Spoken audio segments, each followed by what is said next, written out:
ஸ்ரீவைகுண்டம் அணையை தூர்வாருவதாக கூறி தாமிரபரணி ஆற்றில் மணல் கொள்ளை நடைபெறுவதாக இந்திய கம்யூனிஸ்ட் கட்சியின் மூத்த தலைவர் ஆர் நல்லக்கண்ணு குற்றம் சாட்டியுள்ளார். ஸ்ரீவைகுண்டம் அணை விவகாரம் தொடர்பாக சென்னை சேப்பாக்கம் விருந்தினர் மாளிகை அருகே ஆர்ப்பாட்டம் நடைபெற்றது.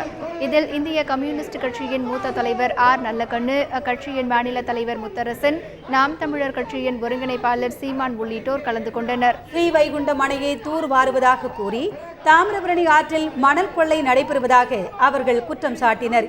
இதை தடுத்து நிறுத்த நடவடிக்கை எடுக்க கோரி முழக்கங்கள் எழுப்பினர். அந்த மக்களுடைய கோரிக்கை பசுமை தீர்ப்பாயம் தூர்வார வேண்டும். அது ஜூலை 1ஆம் தேதி தீர்ப்பளித்திருக்கிறது. இதுவரை தூர்வாருவதற்கான முயற்சி எடுக்கவில்லை. தூர்வாருவதை விட்டுவிட்டு தூர்வாரலாம் என்ற அனுமதித்தை பயன்படுத்தி கொண்டு மணல் கொள்ளையை இப்பொழுது அரசு அனுமதித்து விட்டது. அது ஜூலை மாதம் 1ஆம் தேதி தீர்ப்பாயம் கொடுத்திருக்கிறது.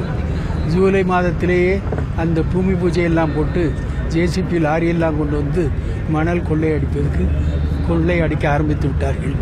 அதுவும் சட்டத்துக்கு விரோதமானது.